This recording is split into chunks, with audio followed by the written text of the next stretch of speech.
जय हिंद friends, math is fun में आपका स्वागत है। तो आज हम त्रिकोणमितीय अनुपात से संबंधित कुछ सवाल को लेकर आए हैं जिसको आपको हल करके दिखाएंगे।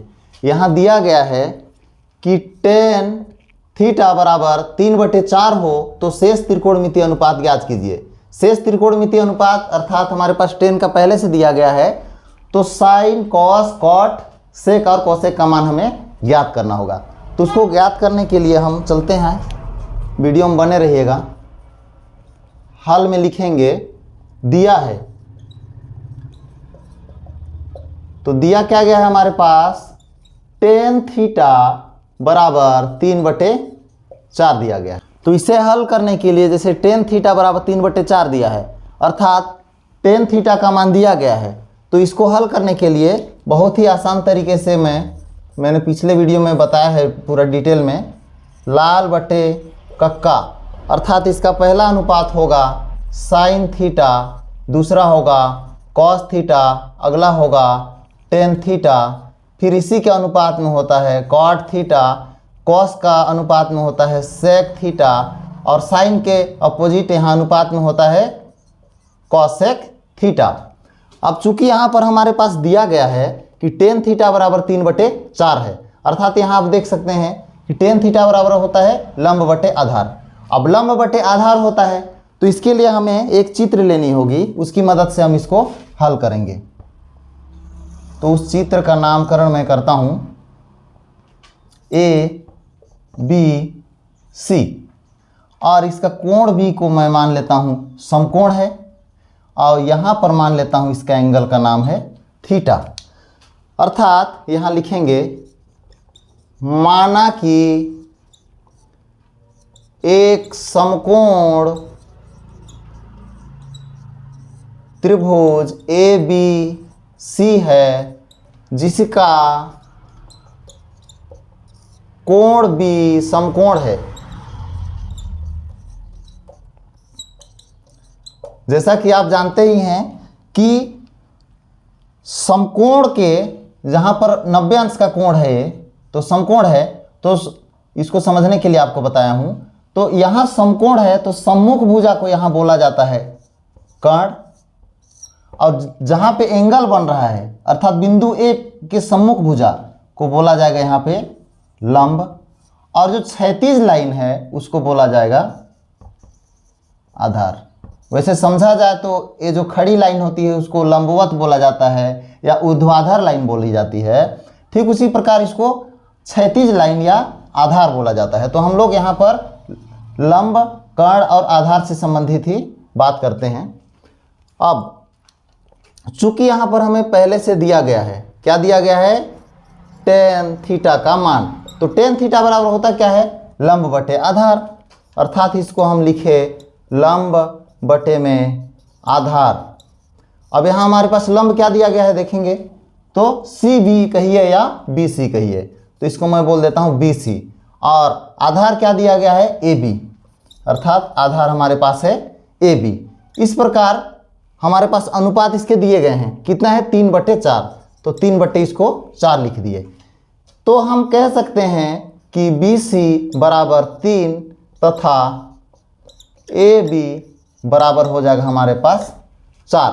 इसका नामकरण चाहे तो आप यहाँ B बिंदु को दें या C बिंदु को दें, आपके सुविधा अनुसार आपको जैसे समझ में आता है वैसे इसका नामकरण कर सकते हैं। कोई बाध्य नहीं है कि समकोण बना है तो यहीं पे बिंदु B दिया जाएगा, आपके सुविधा के अनुसार आप ले सकते हैं।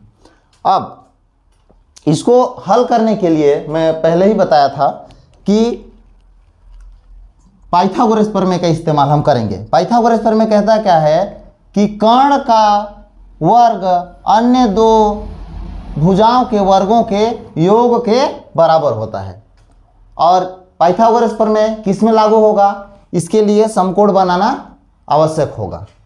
तो लिखते हैं यहाँ, अब समकोण त्रिभुज ABC में पाइथागोरस प्रमेय से, पाइथागोरस प्रमेय कहता क्या है कि किसी समकोण त्रिभुज में कर्ण का वर्ग अन्य दो भुजाओं के वर्गों के योग के बराबर होता है। अर्थात कर्ण का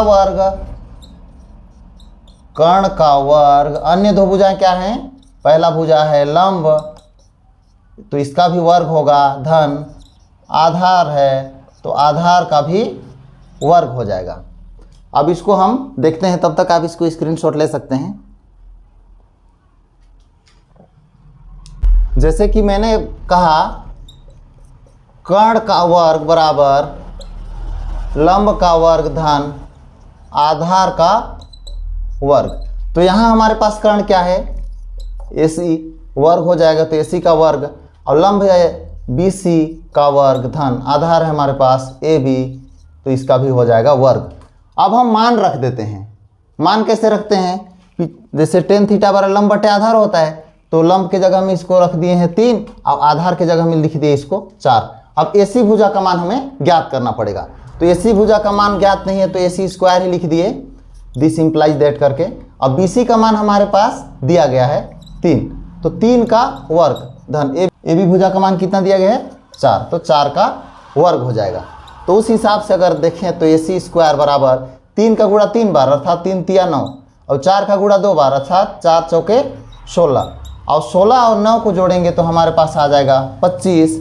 अब हमारे पास आ गया AC स्क्वायर बराबर 25। अब चूंकि हमको कर्ण का मान ज्ञात करना है तो इसको वर्ग में तो करेंगे नहीं, तो इसका वर्ग को हटाने के लिए हम इसमें AC लिखते हैं और इधर वर्गमूल ले लेते हैं, तो हो जाएगा ये 25। अब 25 का वर्गमूल क्या होगा? तो इसको हम रफ में देखते हैं कि 25 का हम लेते हैं एलसीएम। अब ये चूंकि विषम संख्या है तो विषम संख्या की सबसे छोटी संख्या 1 है, लेकिन 1 से लिया नहीं जाएगा, 2 से ले नहीं सकते, 3 से जाएगा नहीं, 4 से भी नहीं जाएगा, तो इसको जाएगा किससे? 5 से। 5 × 5 = 25, अर्थात 25 को हम क्या लिख सकते हैं? 5 × 5। तो 5 × 5 इसको हम लिख दिए 5 × 5, तो 5 का वर्ग हो जाएगा हमारे पास। अर्थात करनी में यदि जोड़ा में कोई भी अंक है तो वह अंक सामने निकल कर आती है। इस प्रकार हमारे पास AC का मान क्या प्राप्त हो गया? 5, अर्थात इसका मान हो गया हमारे पास 5। तो हमारे पास देखिए AC भुजा की मान भी प्राप्त हो गई, BC की भी प्राप्त हो गई और AB की भी मान प्राप्त हो गई। तो चूंकि tan थीटा का मान पहले से दिया गया है तो अन्य भुजाओं का मान हम लाल बटे कक्का की मदद से और इस चित्र की मदद से बहुत ही आसान तरीके से निकाल सकते हैं। तो हम आगे देखते हैं। तो आगे हम शुरू करते हैं साइन थीटा से। अब साइन थीटा बराबर क्या होता है? लंब बटे कर्ण, तो इसको हम लिखे लंब बटे कर्ण। अब लंब क्या दिया गया है? नामकरण क्या किए हैं? BC, और कर्ण क्या दिए हैं? AC। अब हमारे पास BC का मान क्या दिया गया है? BC का मान दिया गया है 3 और AC का मान अभी प्राप्त हमने किया 5। अर्थात हम साइन थीटा का मान कितना अनुपात में है?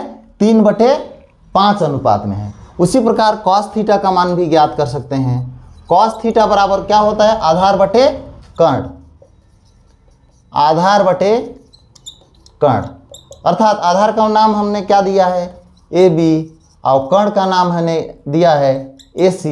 अर्थात AB का मान दिया गया है 4 और AC का मान दिया गया है 5। उसी प्रकार tan थीटा का मान पहले से दिया गया है, तो cot थीटा का मान ज्ञात करते हैं। तो cot थीटा बराबर क्या होगा? आधार बटे लंब, आधार बटे लंब। तो आधार हमारे पास क्या है? AB, और लंब दिया गया है, चित्र में देख सकते हैं BC। अर्थात AB का मान दिया गया है 4 और BC का मान दिया गया है 3। अब आती है बात सेक थीटा की। तो सेक थीटा बराबर कर्ण बटे आधार, तो कर्ण बटे आधार लिख सकते हैं इसको। तो कर्ण का मान नाम दिए हैं AC बटे आधार दिए हैं AB। अर्थात AC का मान दिया गया है 5 और AB का मान दिया गया है 4। अब अंत में बचा कॉसेक थीटा। तो कॉसेक थीटा बराबर क्या लिए हम लोग? कर्ण बटे लंब। कर्ण बटे लंब, अर्थात कर्ण का मान नामकरण किए हैं AC और लंब दिए हैं BC, अर्थात 5/3। इस प्रकार हमारे पास एक त्रिकोणमितीय अनुपात प्राप्त था और हम इसके जो पांचों अनुपात है उसको बहुत ही आसानी तरीके से हल कर सकते हैं। इस वीडियो को देखने के बाद उम्मीद करता हूं कि इस तरह से किसी भी अनुपात का एक अनुपात का मान दिया जाएगा तो आप शेष त्रिकोणमितीय अनुपात का मान आसानी से हल कर सकते हैं। इसी तरह के और भी वीडियो देखने के लिए हमारे channel maths is fun with GR को सब्सक्राइब, लाइक, कमेंट करना बिल्कुल भी ना भूलें। हाँ, और अपने दोस्तों तक शेयर भी करें और बेल दबाना बिल्कुल भी ना भूलें। तो स्टूडेंट्स, उम्मीद करता हूं कि इस वीडियो के बाद आपका इसमें जो भी भ्रम रहा होगा या कुछ कन्फ्यूजन रहा होगा वो दूर हो गया होगा। इसी तरह के और भी वीडियो देखने के लिए आप हमारे channel maths is fun with GR को सब्सक्राइब कीजिएगा और लाइक कीजिए, शेयर कीजिए और कमेंट करना बिल्कुल ना भूलें, क्योंकि आपका कमेंट का हमें बहुत बेसब्री से इंतज़ार रहता है ताकि हम अपने आप को और अपडेट और बेहतर तरीके से आपको वीडियो प्रोवाइड करा सकें। और बिल्कुल भी बेल आइकन को दबाना ना भूलें ताकि कोई भी वीडियो आपसे छूटे नहीं। वीडियो देखने के लिए थैंक यू।